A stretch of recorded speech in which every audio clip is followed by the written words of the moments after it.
Hello everyone, welcome to जेकी पाठशाला। आज जो है हम एसएससी सीजीएल 2020 प्रीलिम्स का सबसे जो लास्ट शिफ्ट था वो करने वाले हैं, मतलब 24 अगस्त का शिफ्ट थर्ड। ठीक है, आज हमारा ये पूरा जो हम सीरीज पढ़ रहे थे आज 21वां शिफ्ट है और आज ही जो है टोटल शिफ्ट कंप्लीट हो जाएगा। और इन सारे शिफ्ट का अगर आप क्लास का अगर आप लिंक देखना चाहते हैं, वीडियो देखना चाहते हैं, क्लास देखना चाहते हैं तो वो आपको इसी वीडियो डिस्क्रिप्शन बॉक्स में उसका लिंक मिल जाएगा। उस प्लेलिस्ट में जाके आप सारे वीडियो को एक्सेस कर सकते हैं। ठीक है, दूसरा क्या 100 कंसेप्ट की बात मैं कह रहा था, 100 कंसेप्ट जो मैंने पढ़ाया रखा है उसको भी आप इस वीडियो के डिस्क्रिप्शन बॉक्स में उसका लिंक देख सकते हैं। वहां मैंने पढ़ा रखा है, उसको वहां से भी आपको बहुत सारा फायदा मिल जाएगा, क्योंकि वो कंसेप्ट हैं जिसका या जिस पे जो है एसएससी लगातार क्वेश्चन कर रही है। ठीक है, और एक चीज आपके लिए है सूचना कि आगे जो है एग्जाम होने वाला है डिस्क्रिप्टिव का। ठीक है, तो उसके लिए भी मैंने क्या किया है कि एक डिस्क्रिप्टिव का क्लास स्टार्ट किया है। ठीक है, वो क्लास आपको सैटरडे संडे को मिलेगा और उसमें जो जैसे कि लेटर्स होते हैं, पत्र, एप्लीकेशन, ऐसे इन सब के बारे में मैंने गाइडेंस देने का काम किया है। तो उसका जो वीडियो है वो भी आपको लगातार सैटरडे संडे को मिलेगा। उसमें बहुत लोग ज्वाइन भी किए हैं, आप भी आके ज्वाइन कर सकते हैं। जिनका भी पेपर 9 जनवरी को CHSL 2020 का डिस्क्रिप्टिव होने वाला है और 6 फेब को CGL 2020 का। ठीक है, तो इतना ही था न्यूज। और क्या है कि ये सारे वीडियोस जो है ज्यादा से ज्यादा आप शेयर किया कीजिए ताकि और लोगों तक भी पहुंचेगा। तो जितना ज्यादा ये शेयर होगा, जितने ज्यादा लाइक्स होंगे तो उतना ही मुझे क्या करेगी, इच्छा जगेगी कि और भी आगे आपके लिए काम कर सकें, इसी तरह आपकी क्लास ले सके और जितने भी प्रीवियस ईयर है उसको हम खत्म कर सकें। इसके बाद क्या स्टार्ट करेंगे वो हम बाद में डिसाइड करेंगे, वो हम आपसे जो है अपने चैनल पे पूछ लेंगे। तो चलिए हम आज का क्लास स्टार्ट करते हैं बिना समय गवाए। ठीक है, तो ये देख रहे हैं आपका पहला क्वेश्चन है। ठीक है, तो ये आप देख रहे हो कि यहाँ दिया हुआ है कि sine theta plus cos theta और sine theta minus cos theta का रेशियो दिया गया है। मतलब आप 5 दिए गए लेकिन इसको 5/1 लिख सकते हैं, कोई प्रॉब्लम नहीं ना। एक मिनट, हाँ। तो आप देखिए जब यहाँ है तो आप इसको क्या कर लो, क्रॉस मल्टीप्लाई कर दो, 1 से इधर और 5 से यहाँ। तो 1 से इधर करेंगे तो क्या बन जाएगा आप बताओ, sign theta plus cos theta. Okay, और 5 से करेंगे तो 5 sign theta minus 5 cos theta. यहाँ तो समझ में आ गया होगा अच्छे से। ठीक है, अब साइन थीटा एक साइड और कॉस थीटा एक साइड, साइन इधर जाएगा तो माइनस में आ जाएगा तो यहाँ आ जाएगा 4 साइन थीटा और ये -5 उधर जाएगा तो +5 कॉस थीटा हो जाएगा। तो एक कॉस थीटा पहले से ऑलरेडी था तो दोनों जुड़ के क्या हो जाएगा 6 कॉस थीटा। आप बताओ यहाँ से sine theta by cos theta बराबर कितना हो जाएगा, तो आप बोलोगे सर 6/4, मतलब कि सर 3/2। सही है ना। और ये इतना बराबर क्या होता है, ये होता है tan थीटा। साइन थीटा बटे कॉस थीटा क्या होता है, tan थीटा। तो आप ट्रायंगल ड्रॉ कर सकते हो ना। ठीक है, तो ये अगर थीटा है तो tan थीटा बराबर क्या होता है, परपेंडिकुलर अपॉन बेस। तो परपेंडिकुलर 3 हो गया और बेस क्या हो गया 2। तो अब बताओ कि यहाँ तो हाइपोटेनस कितना हो जाएगा, तो 3 तिया 9 और 2 दूना 4, कितना हो जाएगा 13, √13। सही है ना। ठीक है, हाइपोटेनस निकाल लिए। अब देखो यहाँ पे आपको जिसका वैल्यू बोला है वो निकाल रहे हैं 4 इंटू। अब यहां से बताओ मुझे कि साइन थीटा किसके बराबर है, तो आप बोलोगे सर 3/√13 और कॉस थीटा किसके बराबर है, तो आप बोलोगे सर बेस अपॉन हाइपोटेनस 2/√13। अब बताओ यहां हम पुट कर देते हैं तो 3/√13 का स्क्वायर प्लस 3 और नीचे क्या हो जाएगा 2 इंटू कॉस कितना था 2/√13 का स्क्वायर प्लस 2। ठीक है, अब देखो यहां से 4 इंटू यहाँ क्या हो जाएगा 3 तिया 9/13 प्लस 3, नीचे क्या हो जाएगा तो 2 इंटू 2 दूना 4/13 सॉरी प्लस 2। सही है, आप जब एलसीएम लोगे तो ऊपर क्या हो जाएगा 9 चौक 36 प्लस 13 तिया 39 और नीचे 13 होगा, वो 13 नीचे वाले 13 से कट जाएगा, इसको इसलिए उसको नहीं लिख रहे हैं। तो 4 दूनी 8 प्लस 13 दूना 26। अब दोनों को जोड़ दो, 39 और 36 कितना हो जाएगा 75 और 26 8 कितना हो जाएगा 34। तो आंसर हो जाएगा आपका 75/34। देख लिया ना। चलिए अब देखते हैं नेक्स्ट क्वेश्चन। हाँ, ये देखिए क्या बोल रहा है आपको, बहुत ही आसान है, देख लेते हैं। एबीसीडी के बीच किसी निश्चित राशि को इस प्रकार विभाजित किया जाता है कि भागों का अनुपात, मतलब एबीसीडी को जो रुपए मिले हैं, निश्चित राशि जो सबको मिला है उसका रेशियो आपको ये दे दिया गया। अब आपको बोल रहा है यदि ए और डी के भागों के बीच का अंतर इतना है, ठीक है, तो कुल राशि बताइए। आपको रेशियोज दिया गया है। ठीक है, अब इसमें बताओ ए का कौन सा है 4 और डी का कौन सा है 45, कोई प्रॉब्लम नहीं ना। तो आप बताओ इसके बीच का अंतर कितना हो जाएगा, 45 में से 4 गया कितना हो जाएगा 41। इस 41 का वैल्यू आपको 5,5,3,5 दिया गया। आपको पूछा कौन सा है बताओ, कुल राशि। तो चूंकि रेशियो को कंपेयर कर रहे हैं तो टोटल रेशियो जो इसको टोटल जोड़ेंगे इतने ही रुपए तो बटे होंगे ना। तो आप जो सबको जोड़ो तो बताओ कितना होगा, 12 4 16 और 16 और 30 46, तो 45 दूना 90 1 91। आपको 41 का वैल्यू दिया गया तो आपको पूछ रहा है 91 का वैल्यू बताइए। सही जो रहे ना, 12 4 16, हाँ ठीक है। तो 91 वैल्यू क्या हो जाएगा बताओ, 41 का वैल्यू इतना, तो 91 वैल्यू 5,5,3,5 बटे 41 इंटू 91। अब बताओ भाग करके देखें, 41 इसमें भाग लगाओ तो 41 इकाई 41 हो जाएगा। तो आपको रुको लगा देते हैं, आपको 41 में 5,5,3,5 से, ठीक है। तो एक बार में लगाओगे तो 41, 5 में से गया 4, यहाँ हो गया 3, तो 4 तिया 12 लगेगा, ठीक है। 3 बार में 3 इकाई 3, 4 तिया 12, तब आपको क्या आ जाएगा 20 और 5, अब 5 बार में लग जाएगा तो 135 बार में ये कट जाएगा आपका, ठीक है। अब 135 को आप क्या करोगे, 91 से मल्टीप्लाई कर दो।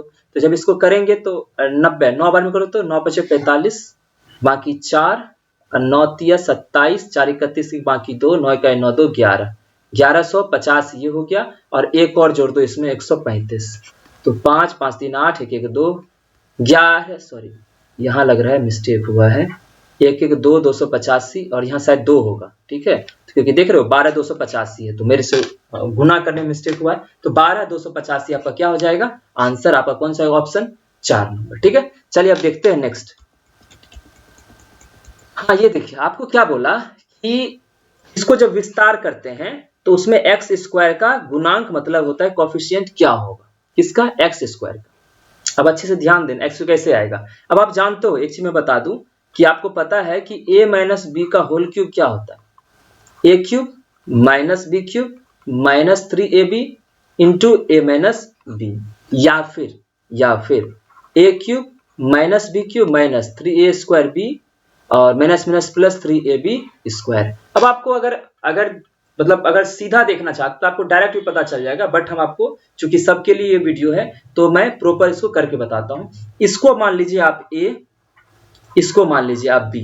अब बताओ a का क्यूब करेंगे तो 5 का क्यूब, इसमें कोई एक्स स्क्वायर आ रहा है, टर्म नहीं आ रहा है, हटाओ इसको, ये तो लेंगे नहीं, माइनस b क्यूब मतलब इसका क्यूब, तो x के पावर स्क्वायर तो ऑलरेडी है, इसका क्यूब करेंगे तो x पावर 6 हो जाएगा, तो इसको करने की कोई जरूरत नहीं है, ये भी नहीं होगा, माइनस 3 इंटू ए स्क्वायर, तो 5 का स्क्वायर करोगे इंटू बी कहाँ है भैया, बी यही है, तो एक्स स्क्वायर बाय 3, ये टर्म देख रहे थे तो इसमें ये वाला टर्म आ गया ना, तो यही आपका आंसर हो जाएगा। अब बताओ कि 3 से 3 गया तो एक्स कोएफिशिएंट क्या बच गया, माइनस 25, तो आंसर कौन सा हो जाएगा, माइनस 25। अगला देखने की जरूरत नहीं है, अगर देखना चाहते हो देख लेते हैं, प्लस 3 इंटू ए इंटू बी स्क्वायर, तो एक्स स्क्वायर के पावर स्क्वायर करोगे तो एक्स पावर 4 हो जाएगा, इसकी जरूरत थी ही नहीं, हमको किसका कोएफिशिएंट चाहिए था, एक्स स्क्वायर का, तो एक्स स्क्वायर सिर्फ इसी टर्म बन रहा था, इसलिए आंसर आपका यही हो जाएगा। चलिए अब देखते हैं अगला क्वेश्चन।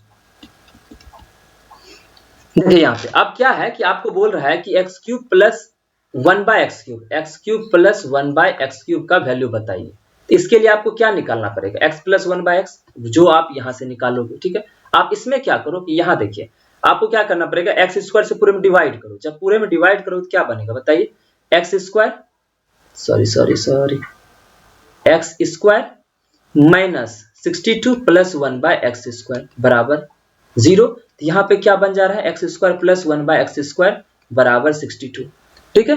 प्लस 2 दोनों साइड कर दो, ठीक है। जैसे ही प्लस 2 करोगे तो यहाँ क्या लिख सकते हैं, x इंटू 1 बाय एक्स, कोई प्रॉब्लम आपको, क्योंकि इसका वैल्यू तो 1 ही आ जाएगा तो कोई दिक्कत नहीं है, एक्स एक्स कट जाएगा, दोनों बगल 2 2 जोड़ दिए हैं, तो ये क्या बन रहा है ये बताओ, ठीक है। ये बन जा रहा है आपका x प्लस 1 बाय एक्स का होल स्क्वायर बराबर 64 किसका स्क्वायर होता है, 8 का। तो आपको यहां से पता चल गया ना कि x प्लस 1 बाय एक्स क्या हो गया, 8 हो गया, समझ गए। तो अब 8 हो गया, तो आप बताइए कि अगर इतना बराबर 8 है तो x cube plus 1 by x cube का वैल्यू क्या हो जाएगा, तो आप बोलोगे सर 8 का क्यूब माइनस 3 इंटू 8, क्योंकि इतना बराबर अगर a होता है तो इसका वैल्यू होता है a क्यूब माइनस 3a।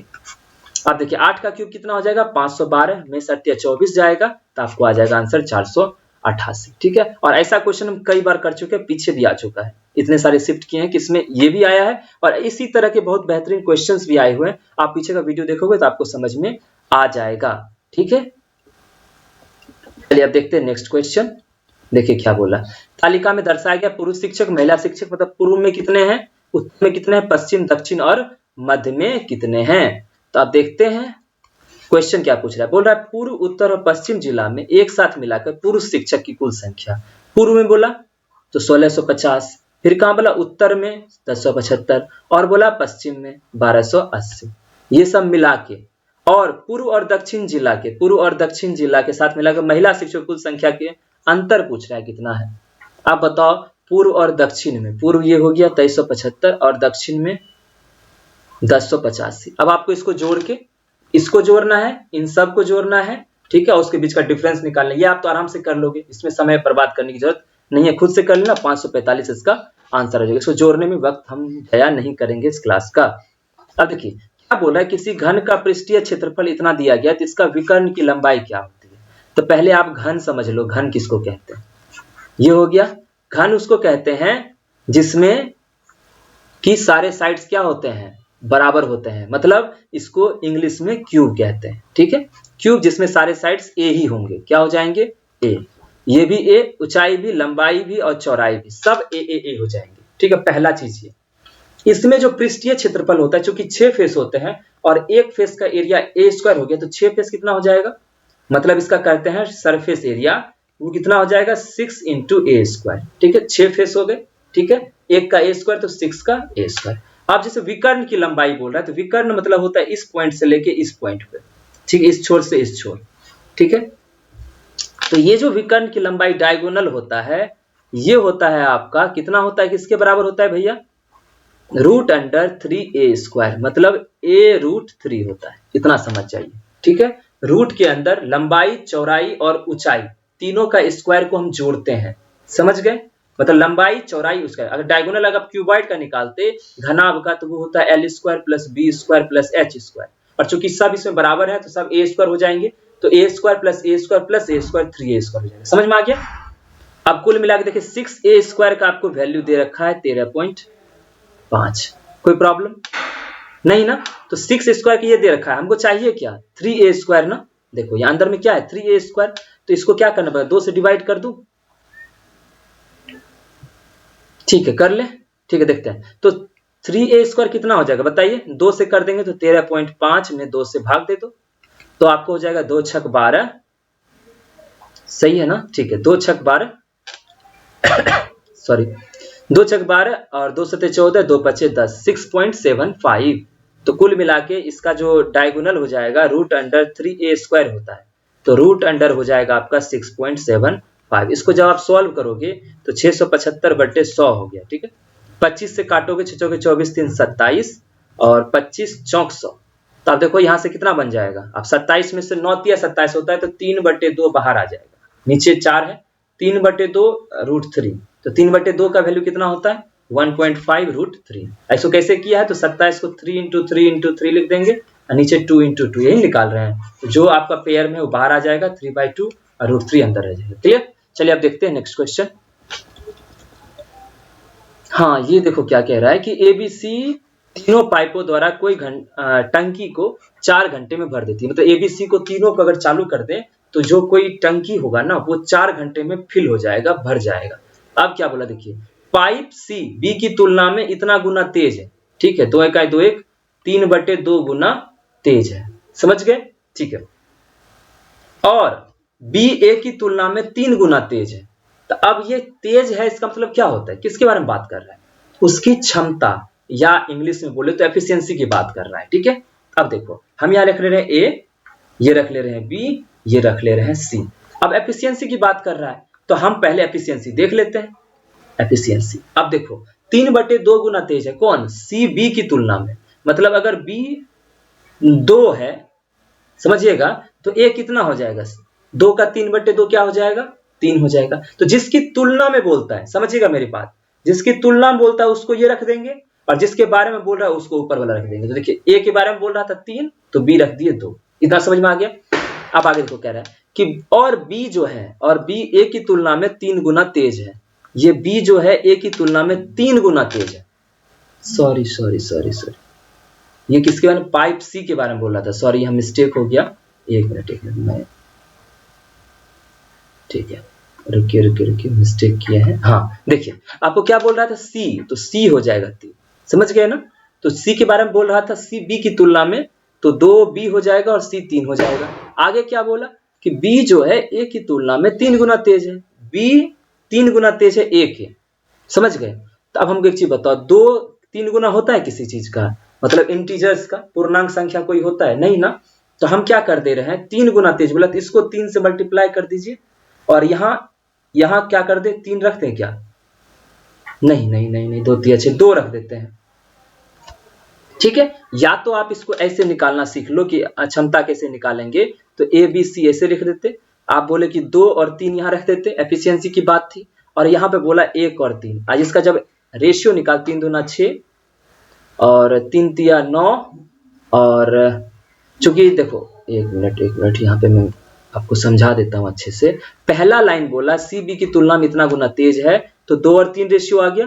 दूसरे लाइन बोला बी जो है ए की तुलना में 3 गुना तेज है, तो बी ए की तुलना में 3 गुना तेज है, तो बी ए 1 है तो बी 3 हो गया। अब इस रेशियो को बस सॉल्व करना, तो एफिशिएंसी का रेशियो आ जाएगा। तो ऊपर वाले को हम 3 से कर देते हैं और नीचे वाले को हम 2 से कर देते हैं, तो 2 इकाई 2, 2 तिया 6, और ऊपर वाले को 3 तिया 9, तो 2 6 9 इसका क्या हो गया, क्षमता का रेशियो आ गया। तो 2, इसको 6 लिख लो और इसको 9, ये हो गया। तो तीनों का एफिशिएंसी हमको मिल गया।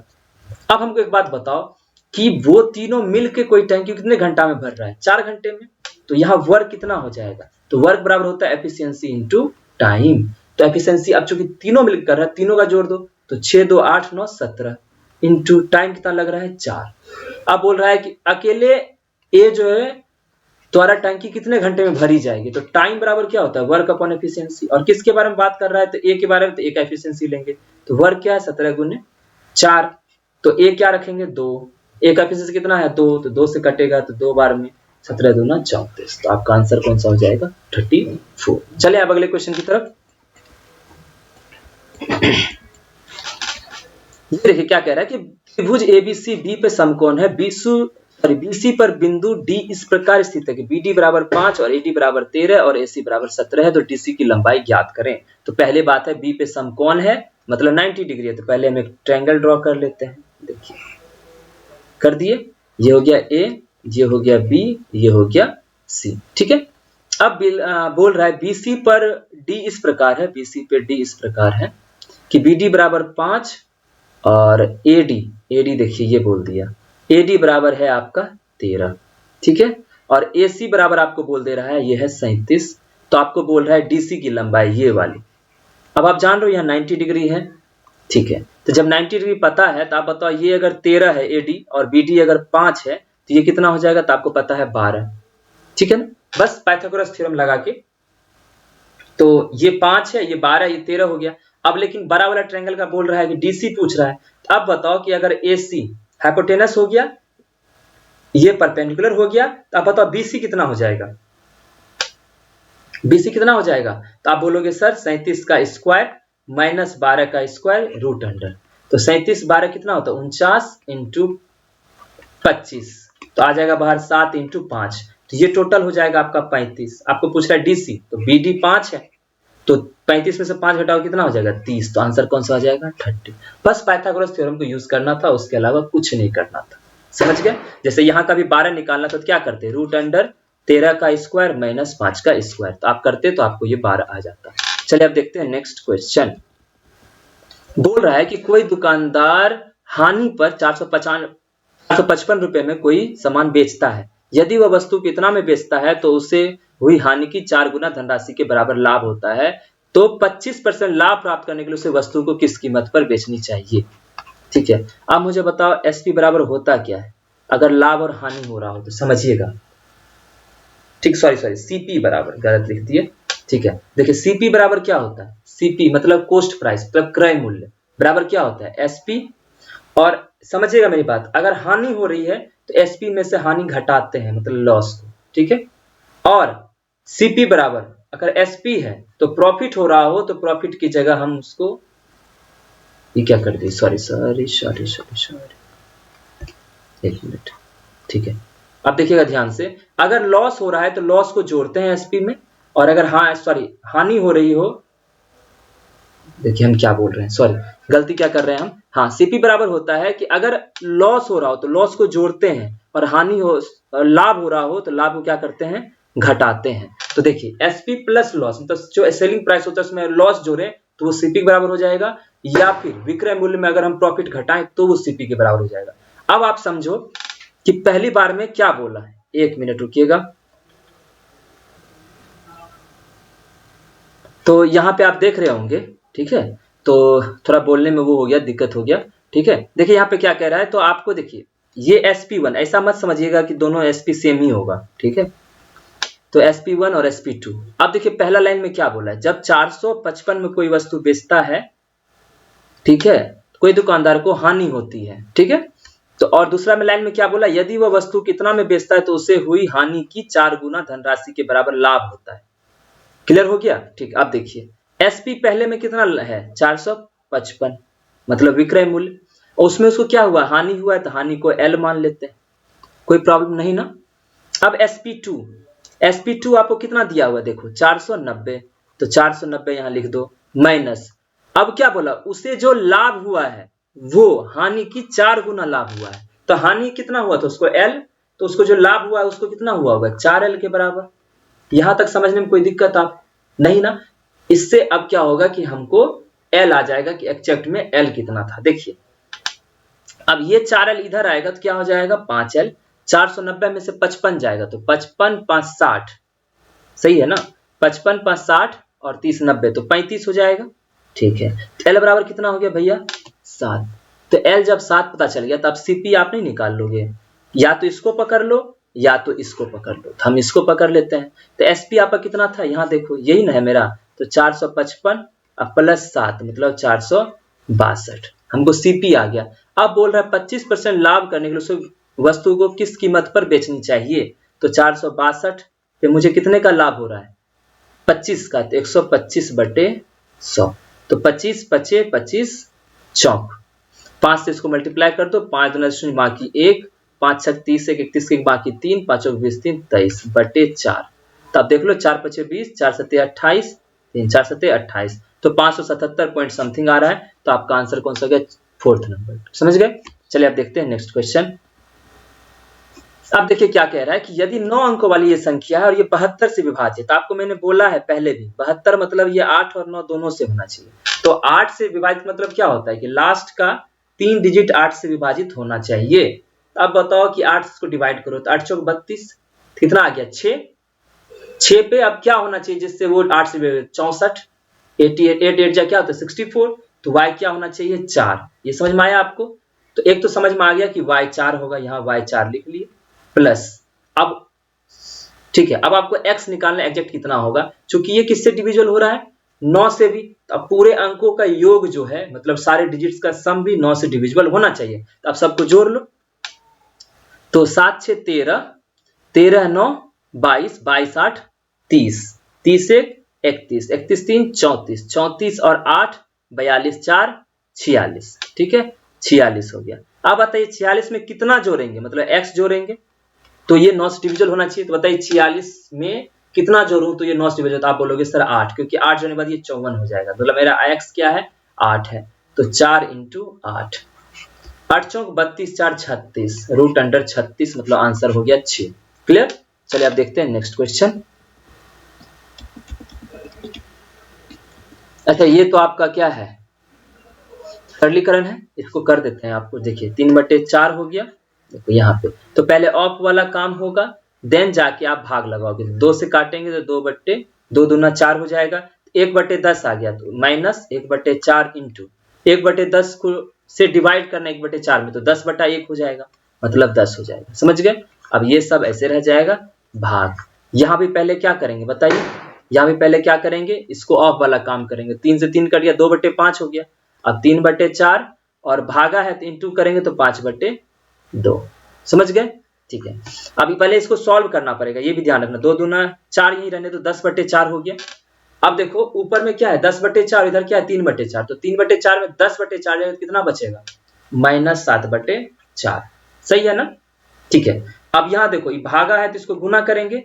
अब क्या हो जाएगा 4 × 2 ऊपर और 5 × 3 नीचे, हो गया 4 से 4 गया तो ऊपर कितना बच गया बताइए -7 दूना 14 और 5 तिया 15। आंसर कौन सा हो जाएगा ऑप्शन नंबर ए। तो पहले ऑफ का काम करते हैं उससे फिर डिवाइड करेंगे और फिर क्या है कि ब्रैकेट का काम सबसे पहले करेंगे। ये नहीं कि यहाँ से जैसे ब्रैकेट तोड़ के माइनस को बाहर कर देते और 3/4 को पहले छोड़ देते और 10/4 को आके भाग के साथ काम करते, बिल्कुल नहीं। पहले ब्रैकेट का सारा काम करके निकल के आओ, फिर जाके बाहर जो भी साइन दिया हो उससे आप डील करो, समझ गए। चलिए अब देखते हैं नेक्स्ट क्वेश्चन 12th नंबर।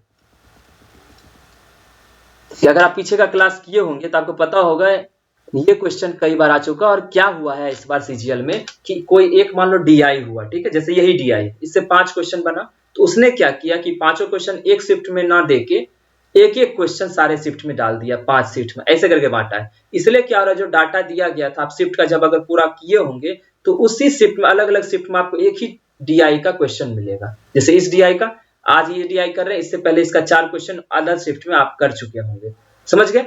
तो जो लोग इस पहले क्लास देखे होंगे उनको ये डीआई समझ में आ रहा होगा। क्या दिया हुआ है ऐसे जो नए हैं उनके लिए बता दूं, जैसे अंग्रेजी में टोटल 50 नंबर थे, उसमें ए को मिले हैं 70%, बी को मिले हैं 84%, सी को मिले हैं 66%।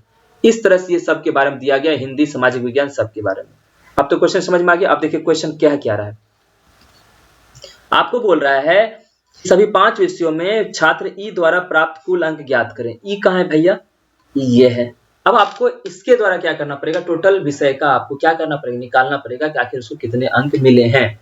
ठीक है, अब देखो इसको क्या हुआ है, ई को देखना 54, टोटल 50 नंबर था अंग्रेजी में, उसका इसको 54% मिला है 500 प्लस।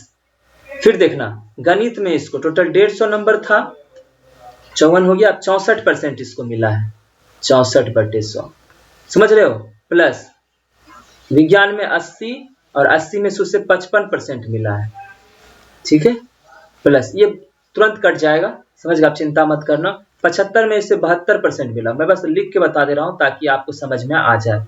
और 100 था, 100 में से इसे 85% मिला है, मतलब 85 ही नंबर होगा, लेकिन लिख दिया, ठीक है। अब देखो कैसे होगा, 1 मिनट, हाँ देखो 50 से 2 बार में, 2 से 27 बार में, 50 तिया 50 दूना 2 से 32 बार में, सही है ना।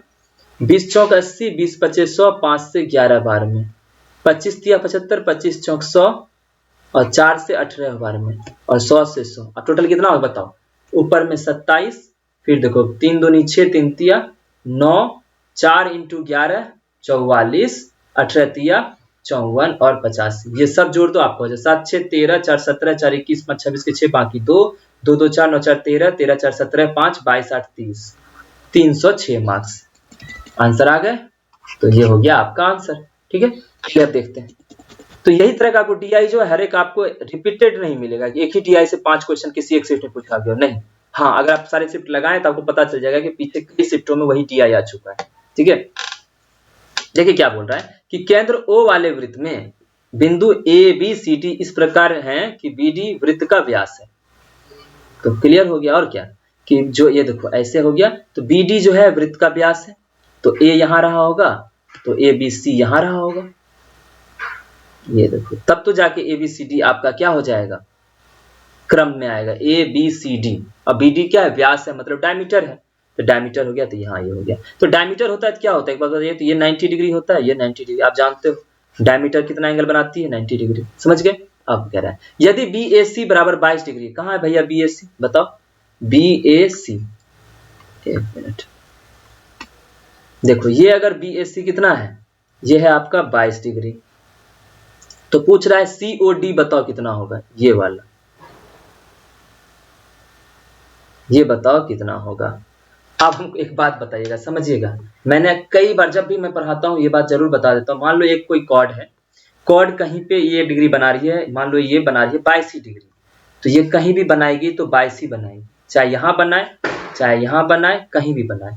तब आप एक चीज गौर कर रहे हो, ये जो 22 डिग्री बन रहा है उसको BC बना रही है, तो BC एक जगह और D पे भी बना रही है ये वाला एंगल, देख रहे हो, ये वाला, समझ गए। तो अब एक बात होता है, ये 22 डिग्री होगा कि नहीं होगा, और ये रहा O पॉइंट, मतलब सेंटर।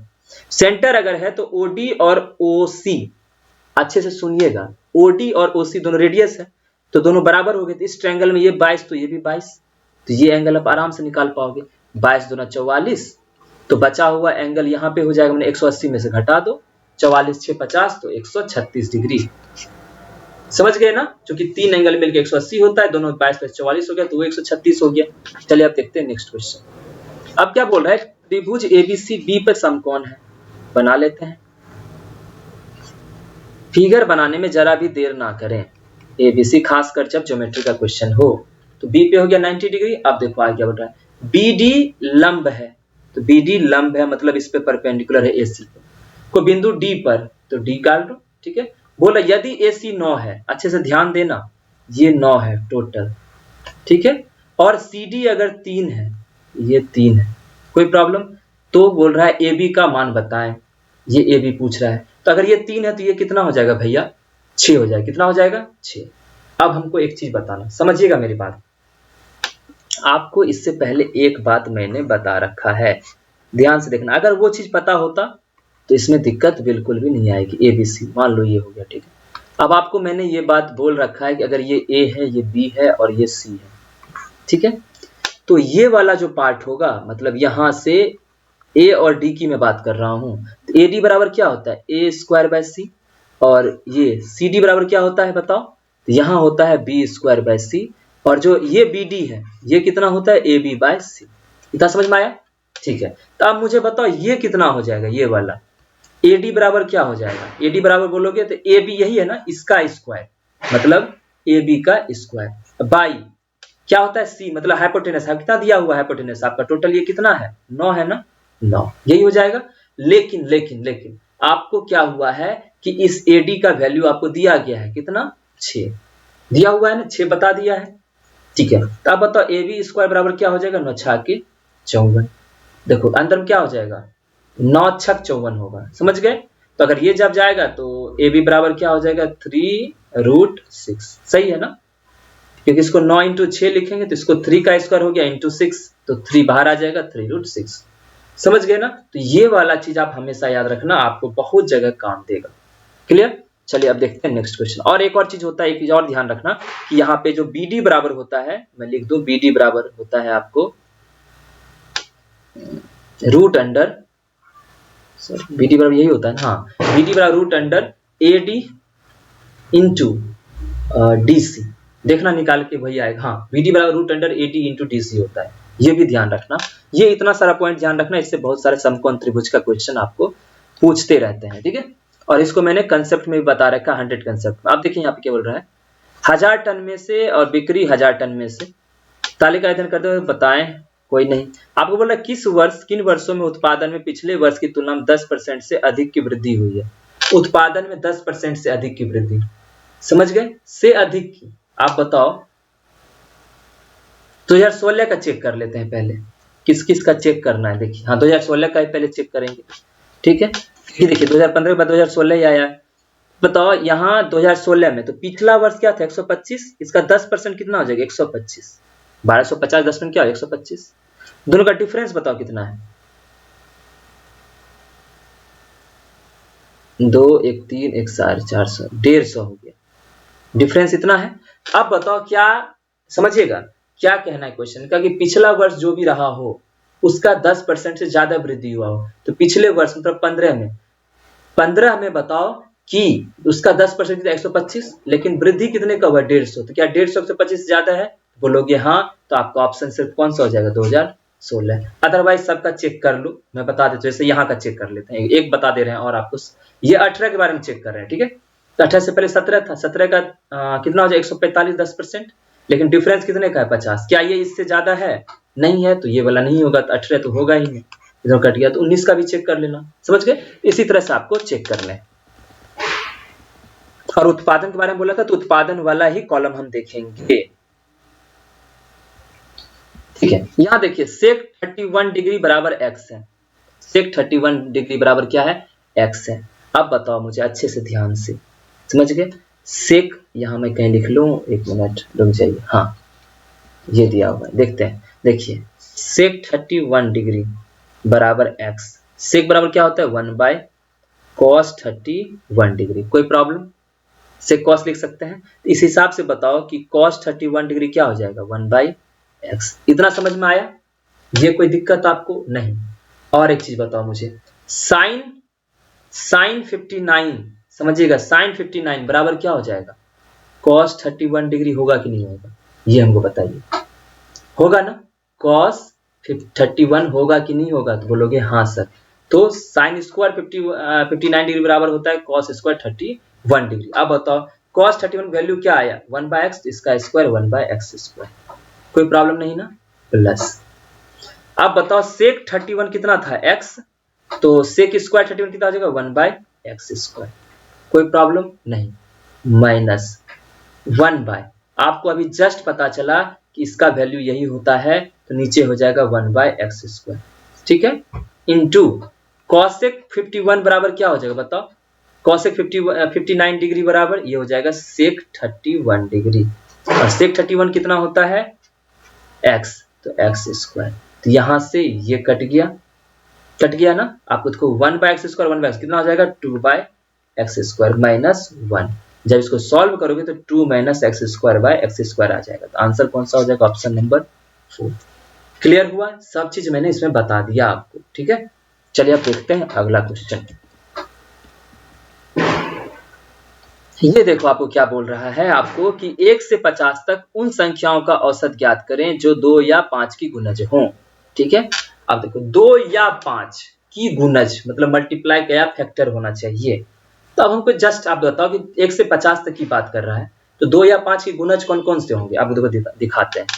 2, 4, 5, 6, 8 और 10, ये मैं सिर्फ 10 तक की बात कर रहा हूं। हम क्या कह रहे हैं आपको कि इन सब में से अगर 5 को हम गायब कर लेते हैं तो ये सम संख्या का हमको मिल रहा है कि नहीं मिल रहा है, अब बताओ। पूरा 10 तक में बताओ, 2 या 5 का अर्थ होगा 2 से भी होना चाहिए, 5 से भी हो सकता है, या फिर 2 या 5 दोनों से हो सकता है। या लगने का मतलब यही था। अगर वहां लिखा रहता कि 2 और 5 से होना चाहिए तो सिर्फ 10 होता। क्लियर हुआ, सिर्फ 10 मतलब 2 और 5 दोनों से होना चाहिए, वहां मतलब होता है। यहाँ या का मतलब है 2 से भी हो सकता है, 5 से भी हो सकता है, कुछ भी हो सकता है, समझ गए। तो अब हमको तो 10 तक का इसलिए हम लिए कि आपको हम ये बता सकें कि 2, 4, 5, 6, 8, 10 ये सारे नंबर्स हैं, उसमें से अगर मैं 5 को गायब कर दूं, समझिएगा 5 को अगर गायब कर दूं तो 2, 2, 2, 4, 2, 6, 2, 8, 2, ये सम संख्या है कि नहीं। और इसी तरह के सम संख्या कब तक जाएंगे 50 तक, मतलब समझिएगा कि मैंने लास्ट में 42, 44, 45, 46 और 48 और 50 बन जाएंगे।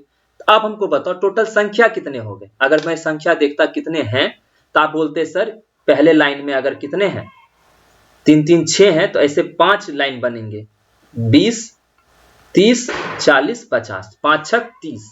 तो एक लाइन में अगर 6 हैं तो 5 लाइन में 30, टोटल 30 संख्या, ये याद रखना n हमारा 30 है। टोटल कितने संख्या ऐसे हैं वो 30 है। आपको समेशन चाहिए। अब आप याद करो कि पिछले क्लास में मैंने आपको बता रखा है कि इवन नंबर का समेशन क्या होता है, अगर हमको पूछा जाए तो। इवन नंबर का समेशन होता है समेशन ऑफ इवन नंबर बराबर समेशन ऑफ इवन नंबर, मैंने सम संख्याओं का सम जो होता है वो होता है n इंटू n प्लस 1, ठीक है। अब बताओ ये कब तक का समेशन है, 50 तक का ले रहे हैं, तो 50 तक में इवन नंबर कितने हैं, तो पहले लाइन में इवन नंबर कितने हैं 1, 2, 3, 4, 5, 50 तक में कितने 25, 5 इसमें पहले लाइन में, 5 इसमें, 5 इसमें, 5 इसमें, इस तरह से 25 हो गया। तो 25 इंटू n बराबर 25, तो 25 प्लस 1। अब बताओ 25 इंटू 26, सॉरी, ठीक है। अब देखो 25 छक कितना होता है, 25 छक आपका होता है 150, शून्य बाकी 15, 25 दूना 50 और 15 कितना हो जाएगा 50 और 15 65, तो 650 हो गया। कोई प्रॉब्लम नहीं, हमको यहां से याद है। लेकिन अब बोलोगे सर इस जो जब हम इवन नंबर को कैलकुलेट कर रहे थे उसमें 5 तो नहीं आया सर, तो 5 जोड़ लेंगे ना, क्या प्रॉब्लम है। 5 कितने आए ही हैं 5, 15, 20, 25, 35 और 45, इतना ही है ना, ठीक है। आप सबको जोड़ दो तो 5 और 15, 15 5 20, 20 20 40, 40 और 25 65, 65 5 65 और 35 ना 100 और ये हो जाएगा 45।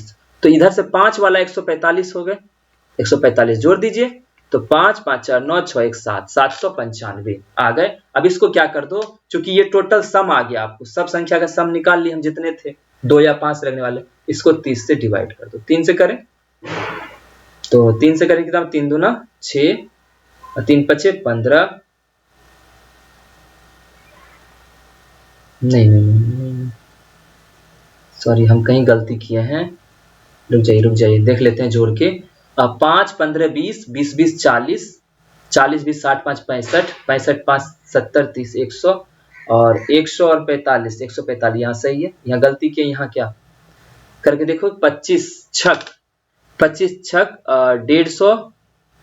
25 छक 150 होता है, 25 चौक 100 और 150 बनी 5 की 15, 25 दूना 50 और 50 और 15 तो 5 1 650 ही होता है। 0 5 4 9 6 1 7, 795, 3 इकाएं 3 दूना 6, 3 छक 18 हो रहा है। 1 मिनट में इसे देख लेता हूँ कहाँ मिस्टेक हुआ है। अच्छा यहाँ पे मिस्टेक हुआ था, आप देख लो, यहाँ 20 नहीं हमें करना था, ठीक, इंक्लूड 20 हमको इंक्लूड नहीं करना था। क्यों? क्योंकि 20 तो यहाँ इंक्लूड हो ही जाएगा ना, 10 और 20 मतलब सम संख्या में, तो 5 15 25 35 और 45, तो 20 घटा दो, तो यहाँ घटाओगे तो यहाँ कितना बन जाएगा 125, 145 टोटल है तो उसमें 20 मैंने घटा दिया, तो यह कितना हो जाएगा 5 2 7। अब आपका सही आ जाएगा, ठीक है, यही गलती हो गया था। तो 3 से करेंगे 3 दूना 6, सही है ना नेट। तो यहाँ देख ही लिया आपके, इसको डिवाइड करेंगे कितना आ जाएगा 3 दूना 6, 3 पचे 15, 3 8 24, तो 25.8 ही बनेगा, तो आपका ऑप्शन नंबर 1 हो जाएगा। चलिए अब देखते हैं नेक्स्ट क्वेश्चन क्या बोल रहा है कि कोई दुकानदार किसी वस्तु की कीमत को इस प्रकार अंकित करता है कि x% की छूट देने के बाद उससे 20% का लाभ होता है। सही है क्या? मतलब कि कोई अंकित मूल्य रहा होगा, उस पर x% छूट दिया तो उसको 20% का लाभ हो गया। यदि वस्तु का क्रय मूल्य और अंकित मूल्य दिया गया है तो x का मान बताइए। कोई प्रॉब्लम नहीं है, आप बताओ यहाँ CP, ये MP और ये SP, ठीक है। आपको क्या क्या दे दिया गया, अंकित मूल्य दे दिया गया 920, ठीक है कोई बात नहीं, और वस्तु का क्रय मूल्य और अंकित मूल्य, सॉरी अंकित मूल्य आपका 920 नहीं है, आपका वस्तु का क्रय मूल्य आपको 920 दे दिया गया और अंकित मूल्य जो है ये दिया गया है 1472 होना चाहिए, पॉइंट लगा हुआ है, ठीक है 1472 बोल दिया गया। अब आपको पता करना है कि x% क्या होगा, ठीक है। तो SP बराबर क्या होता है, MP पे जो परसेंट पे छूट मिलता है, तो 1472 इंटू, ठीक है, x% का छूट मतलब 100 माइनस x बटे 100, ये हो गया बराबर जो हमको 920 पे फायदा होता है, मतलब CP पे जो फायदा होता है उसके बराबर होता है, तो 120 बटे 100, ठीक है, मतलब कि MP into loss by 100, 100 minus, और यहाँ होता है CP इंटू 100 प्लस लाभ मतलब प्रॉफिट बटे 100, ये करना पड़ता है, यही किए हैं। अब बस आपको यह मल्टीप्लाई करके हटाना है, तो ये से ये गया, यहां से ये गया।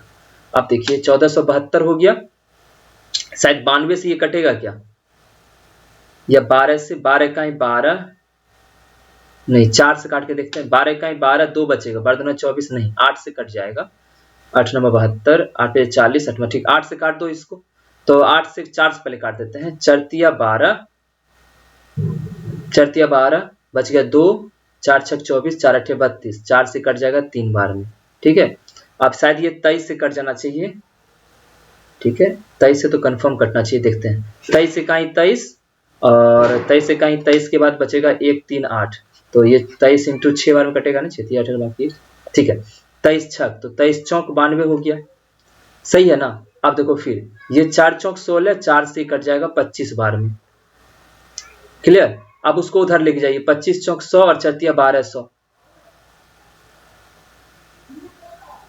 सही किए, 1 मिनट रुक जाइए, ठीक है। तो उसके बाद क्या है, आपको यहां से जो 4 है ये 4 भी कट जाएगा, तो आपको आ जाएगा 100 माइनस x बराबर 25 दिया 75। अब आप जान ही रहे हो x बराबर यहां से कितना आ जाएगा आपको 25%, ठीक है, वो आप काट लेना अपने हिसाब से, तो 25 हो जाएगा, समझ गए। चलिए अब देखते हैं नेक्स्ट क्वेश्चन। हाँ, ये देखिए क्या बोल रहा है आपको कि स्थिर जल में किसी मोटर बोट की चाल 20 किलोमीटर पर आवर। जब स्थिर जल है मतलब ये खुद का मोटर बोट का चाल है, यह धारा की दिशा में 150 किलोमीटर तय करता है और फिर शुरुआती बिंदु पर वापस आता है। यदि राउंड ट्रिप में 16 घंटे का समय लगता है तो नदी की प्रवाह की चाल आप बताओ। एक बार गया नदी की दिशा में, एक बार नदी के विपरीत में आया है। तो आप जानते हो कि टाइम बराबर क्या होता है, डिस्टेंस अपॉन स्पीड। ठीक है, अब नदी की प्रवाह का हम स्पीड मान लेते हैं y। क्या मान लेते हैं, y। तब आप बताओ कि 150 किलोमीटर जाने में, अब जब नदी की दिशा में जा रहा है तो 20 प्लस y हो जाएगा, कोई प्रॉब्लम नहीं, प्लस 150 बटे, अब जब विपरीत दिशा में फिर लौट के आएगा तो 20 माइनस y हो जाएगा, कोई प्रॉब्लम नहीं। ठीक है, आप बताओ इतने में कितना समय लगा उसको, 16, कोई प्रॉब्लम। ठीक है, अब देखिए ये 150 इधर आएगा तो ये कितना बन जाएगा, 1/20 plus y plus 1/20 minus y बराबर 16/150। अब इसको एलसीएम ले लो तो क्या हो जाएगा, 20 प्लस वाई और 20 माइनस वाई, और दोनों ऊपर जुटेगा तो 20 minus Y plus 20 plus Y आ जाएगा। जब एलसीएम लेंगे तो माइनस प्लस कट जाएगा, तो ऊपर कितना आ गया बताइए, 20 40, तो 16/150, सॉरी 16/150। तो ऊपर आ जाएगा 20 20 40 रहेगा, तो 4 तहे 40 और 4 चौक 16। फिर देखो 2 पचे 10, 2 दूना 4, 2 से कटेगा ये 75 बार में, सही है ना। अब 75, तो अब बताओ यहां से क्या आ जा रहा है, 1/20 प्लस वाई और 20 माइनस वाई बराबर क्या आ जाएगा नीचे 75 इंटू 5। अब आप यहाँ पे दिमाग लगाओ कि सर इसको कैसे सॉल्व करें जो आपका जो है नीचे आंसर आ जाए। तो अब बताओ 20 प्लस 5 और 20 माइनस वाई, तो एक तरह से 20 प्लस 5 आप, सॉरी 20 प्लस वाई है, ठीक है, तो 20 वाई की जगह आप क्या रखोगे, तो उस हिसाब से यहाँ 75 आ रहा है तो 25 रख दो, 3×75, 5×15 हो जाएगा सही। अब देखो वाई को अगर 5 मान लेंगे और यहाँ अगर 5 मान लेंगे तो ये फिट बैठ रहा है, और ये कहां से फिट बैठाएंगे, ये नहीं कि इसको क्वांटिटी को सॉल्व करने लगना। पहला ऑप्शन 5 है तो 5 रख के देखना, 20 प्लस 5 25 और 20 माइनस 5 15, क्या इसका जो है मल्टीप्लाई ये होता है, तो देख लेंगे, अगर होता है तो वही आंसर हो जाएगा, तो वही है, तो 5 नहीं तो 4 रखते। ठीक है, अब ये नहीं क्वाड्रेटिक सॉल्व करने में ज्यादा समय लग जाएगा, यहां से आप तुरंत देख सकते हो कि वैसा बन रहा है कि नहीं बन रहा है। ठीक है, अब चलिए देखते हैं नेक्स्ट क्वेश्चन। ये क्या लिखा हुआ है, sine theta plus sec theta cos theta plus cosec theta और 1 प्लस ये है, ठीक है, सेक थीटा कॉसेक थीटा। अब बताओ यहाँ थीटा क्या रख ले जो आपके लिए आसान होगा, समझ रहे हो। हम एक बात कह रहे हैं, आप मान लो थीटा बराबर आप रख लो 45 डिग्री, सही है, 45 जैसे ही रखोगे तो यहाँ क्या बन जाएगा बताओ, ये आपका बन जाएगा आपका 1/√2, क्योंकि साइन 45 1/√2 और सेक थीटा होता है √2 का स्क्वायर, प्लस यहाँ भी cos थीटा क्या हो जाता है 1/√2, cos 45 की बात कर रहा हूँ, ये भी हो जाएगा √2 का स्क्वायर, नीचे 1 प्लस से क्या हो जाएगा √2 और ये हो जाएगा √2 का स्क्वायर। अब देखो ये दोनों सेम है कि नहीं है, हैं तो किसी एक को सॉल्व कर लो। देखो √2 इंटू ये जब अंदर सॉल्व करेंगे तो नीचे हो जाएगा √2 और ऊपर क्या हो जाएगा √2 इंटू √2, 2 2 1 3, ये हो जाएगा इसका स्क्वायर। और चूंकि ऐसा ही यहाँ भी दिया गया है ना, जैसा यहाँ है, तो इसको 2 से कर दो बाई, √2 इंटू √2 कितना हो जाएगा बताओ, √2 इंटू √2 2 और 2 और 1 3, 3 का स्क्वायर। अब क्या इसको नहीं लिख सकते हैं बताओ, 2 इंटू 3 का स्क्वायर बटे √2 का स्क्वायर, 2 बटे 3 का स्क्वायर, ये गया ये गया ये गया ये गया, कितना बच गया 1, तो आंसर आपका कौन सा हो जाएगा, ऑप्शन नंबर 2। अब अगर इसको सॉल्व करना चाहोगे तो वो भी सॉल्व हो सकता है, बट क्या करना पड़ेगा, जैसे sign theta plus 1/cos theta ऐसे लोगे, ठीक है, फिर इसका स्क्वायर करोगे, तो ये स्क्वायर करते करते आपका अंत में भी कट के 1 ही आता है, वो मैंने करके देख लिया है, आप भी करके इसको एक बार देख लेना। यहाँ भी सेक को 1/cos और 1/sin बदल देना, यहाँ cosec को 1/sin करके फिर आप सॉल्व करना, आपको 1 ही आ जाएगा कट के। अब देखो क्या बोल रहा है, ब्याज की गणना वार्षिक और अर्धवार्षिक चक्रवृद्धि ब्याज पे की जाती है, यदि तो प्रतिवर्ष 20% की दर पे, पर ईयर इसका 20% है तो 12,000 की राशि 18 महीने में प्राप्त चक्रवृद्धि धन ब्याज के अंतर बतावे। मतलब क्या हो गया कि एक बार वार्षिक तौर पे और एक बार अर्धवार्षिक तौर पे कर रहा है, तो पूछ रहा है इसका बताइए कि धन राशि जितना ब्याज आएगा उस ब्याज के बीच का अंतर बता दीजिए मुझे। अब एक चीज मुझे बताओ, ध्यान से देखना, ठीक है, वार्षिक तौर पे इसका रेट क्या हो जा रहा है 20%, तो अर्धवार्षिक कितना हो जाएगा 10%। क्लियर हो गया।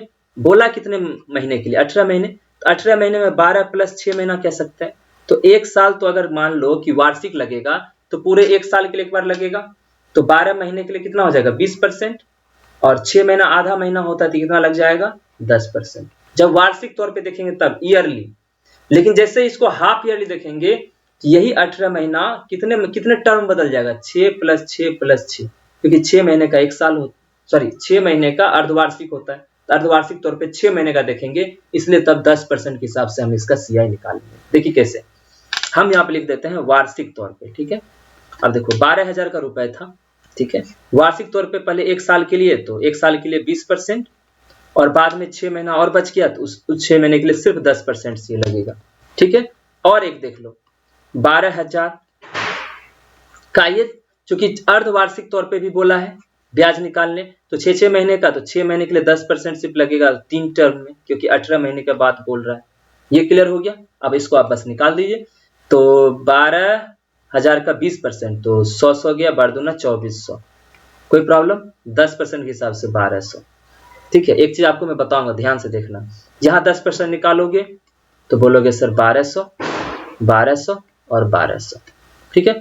यहाँ पे इसका क्या निकलेगा, क्योंकि दूसरा टर्म में 10%, 10% लिखोगे तो यहाँ लिखोगे 240।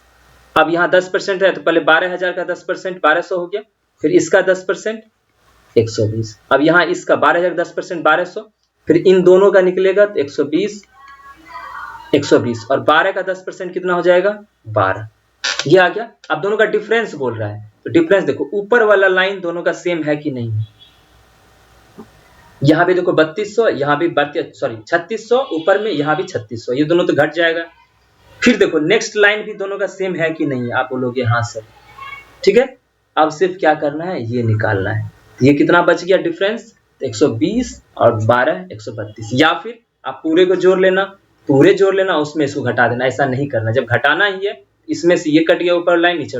अब बताओ ऊपर वाला लाइन सेम क्यों रहा, क्योंकि ऊपर वाला जो लाइन है वो होता है सिंपल इंटरेस्ट, तो सिंपल इंटरेस्ट को कोई मतलब नहीं है। फर्स्ट जो आप मान लो कि आप सिंपल इंटरेस्ट 18 महीने के लिए निकाले वार्षिक तौर पे या अर्धवार्षिक तौर पे, वो हमेशा सेम ही आएगा, क्योंकि सिंपल इंटरेस्ट में क्या होता है, रेट हमेशा बराबर रहता है, इसमें भी रेट बराबर रहता है, बट इसमें क्या होता है कि जितने टर्म में बोला उसके बाद उसमें जाके मूलधन जुड़ जाता है, फिर जाके वो जो अमाउंट होता है वो अगले साल के लिए मूलधन हो जाता है, तो ये इसमें डिफरेंस होता है, समझ गए। चलिए अब देखते हैं नेक्स्ट क्वेश्चन। अब देखिए यहाँ पे क्या बोला, आपको ध्यान से देखना, आपको बोला x³ - 1/x³ निकालने, यही ना बोला है। इसके लिए हमको क्या निकालना पड़ेगा, x - 1/x। ऐसा क्वेश्चन हम पहले भी देख चुके हैं, बट यहाँ पे देखो उस समय x⁴ था, बट यहाँ x⁴8 है, तो पहले 4 में लाएंगे, फिर 2 में लाएंगे, फिर 1 में ले आएंगे, तो हमको ये मिल जाएगा। देखिए कैसे, पहले आप क्या करो, तो इस पूरे को x⁴ से डिवाइड कर दो, देखो x⁴ -34 + 1/x⁴ बराबर 0, x⁴ 1/x⁴ इधर कर दो, आप क्या कर दो 34, ठीक है, ठीक है। हमको चाहिए क्या, प्लस में निकाल लेते x², तो +2 यहाँ कर दो और +2 यहाँ कर दो, ये किसका स्क्वायर बन जाएगा, x² + 1/x² का होल स्क्वायर, ये बन गया तो 36। तो यहाँ से बताइए x² + 1/x² कितना आ गया, तो आप बोलोगे सर 6 आ गया। अब ध्यान से देखना, अब हमको दिमाग लगाना है, हमको चाहिए x - 1/x का होल स्क्वायर, चूंकि x - 1/x चाहिए तो माइनस में चाहिए, तो -2 ही ना करना पड़ेगा, तो यहाँ भी -2 यहाँ भी। आप कहोगे सर यहाँ कैसे पॉसिबल होगा, कैसे ही बना स्क्वायर, तो 2 × x × 1/x कर दो, कोई प्रॉब्लम, x कट ही जाता है इसलिए 2 लिखते हैं, ठीक है। तो ये क्या बन जाएगा, x - 1/x का होल स्क्वायर, तो 6 में से 4 गया 2, तो 4 क्या होता है किसका स्क्वायर, 2 का स्क्वायर। यहाँ बताओ x - 1/x क्या हो जाएगा, 2 हो जाएगा, क्या हो जाएगा 2। अब कोई दिक्कत नहीं ना, आपको पूछा क्या है, देखो पूछा क्या है, x³ - 1/x³, तो आपको ये आ गया। अब बताओ यहाँ से x³ - 1/x³ कितना आ जाएगा, ये होता है, अगर यहाँ a रहता है तो ये होता है a³ + 3a, तो a आपका कितना आ जाएगा 2, तो 2 का क्यूब + 3 × 2, 2 है 8 + 3 दूना 6, आ गया 14। मतलब x - 1/x बराबर a है, तो x cube minus 1/x cube होता है ए क्यूब प्लस 3a। और एक चीज यहाँ पे और मैं ऐड कर दूं, अगर यहाँ प्लस होता तो यहाँ भी हम x cube plus 1/x cube निकाल रहे थे, तो यहाँ लेकिन माइनस हो जाता। समझ गए? तो ये चीज ध्यान रखना है। चलिए अब देखते हैं नेक्स्ट क्वेश्चन। ये वही वाला क्वेश्चन याद है आपको, इसमें कि आप जैसे कि अंग्रेजी में 50 आया हुआ, 50 में 70% ए को आया है, बी को 84% आया, तो ऐसे ही करके दिया गया है, तो आप इसको निकाल पाओगे। पहले क्वेश्चन समझा देता हूँ, आप अपने से इसको निकाल लेना, ठीक है। जैसे विज्ञान में बोला, विज्ञान यहाँ है, ठीक है। सी डी एफ के द्वारा प्राप्त कुल अंक, सी डी एफ देखो यहाँ सी डी और एफ के द्वारा प्राप्त कुल अंक, हिंदी और कुल अंक विज्ञान, हिंदी और सामाजिक अध्ययन में छात्र बी के द्वारा प्राप्त कुल अंक, ठीक है। फिर आप बी के द्वारा निकाल, देखो पहला बात तो है कि पहले विज्ञान में जितना इसको मिला है, देखो विज्ञान में इतना द्वारा प्राप्त कुल अंक, विज्ञान, हिंदी और सामाजिक अध्ययन में छात्र बी के द्वारा प्राप्त कुल अंक। छात्र बी कौन सा है? ये वाला। उसको किसमें बोल रहा है? विज्ञान में। विज्ञान कहाँ है? ये। और हिंदी कहाँ है भाई? सामाजिक अध्ययन, ये हो गया।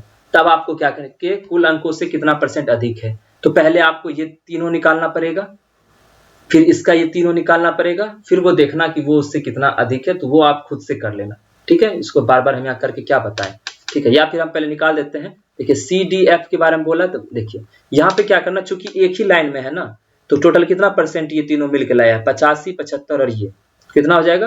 5 से 15 के पास बाकी 1, 8 1 9 7 16 और 5 21, 215% इंटू 80। 80 का इतना % ही लाया है। 20 चौक 80, 20 25 100, 5 चौक 20, 5 3 15, 4 3 12 2 बाकी 4 चौक 16 17, 172 हो गया, ठीक है। 172 निकालिए। अब इसका निकालना, विज्ञान में 80 का 75 कितना होगा? 75 का 68 कितना होगा? 100 में 49 हो जाएगा।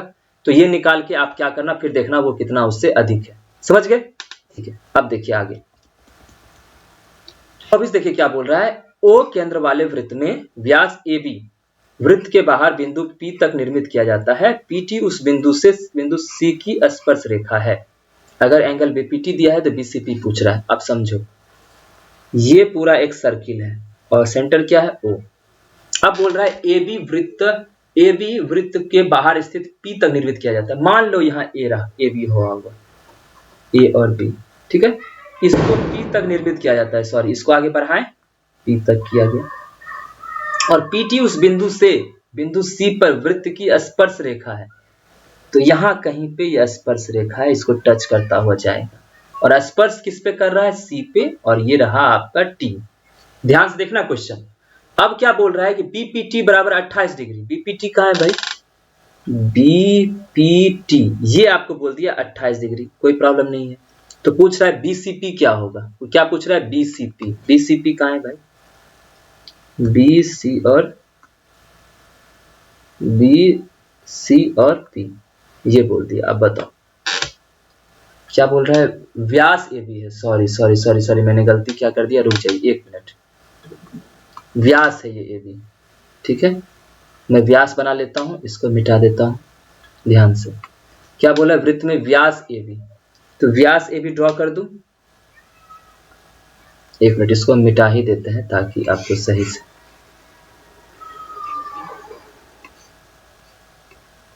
ठीक है। अब देखिए ड्रॉ करते हैं सर्कल। ये हो गया भैया, यहाँ पे एक ले लो डायमीटर, यहाँ कर दिए, ठीक है। AB clear. ये गया P तक, क्योंकि व्यास बोला था, व्यास मतलब तो डायमीटर, मैंने गलत बना दिया। ये गया P, ये हो जाएगा C, ये हो जाएगा T। ये बोल दिया आपको 28 डिग्री, ठीक है। उसके बाद आपको पूछ रहा है ये वाला BCP, ये थीटा, ये मान लीजिए आपको नहीं पता है। क्लियर। अब आपको बनाना है, अच्छे से ध्यान देना। देखो यहाँ से अब मैं क्या कह रहा हूँ कि ये चूंकि व्यास है तो यहाँ इसको मिला दे, ये कितना हो जाता है भैया? 90 डिग्री। कोई प्रॉब्लम आपको यहाँ पे नहीं ना? अब ध्यान से देखना अच्छे से कैसे बनाते हैं। BCP बोला है।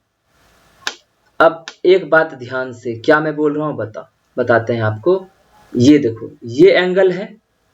आप अगर सर्किल कोई जानते हो तो आप मुझे बताओ, अगर ये ऐसे ट्रायंगल रहता है, क्लियर, यहां से ये गया तो आपका ये जो एंगल होता है इसके बराबर और ये वाला इसके बराबर होता है, ये पता है आपको, ठीक है। अब बताओ ये वाला एंगल कहां हो जाएगा? यहाँ पे, ठीक है। एक मिनट मैं इसको बता देता हूँ आपको।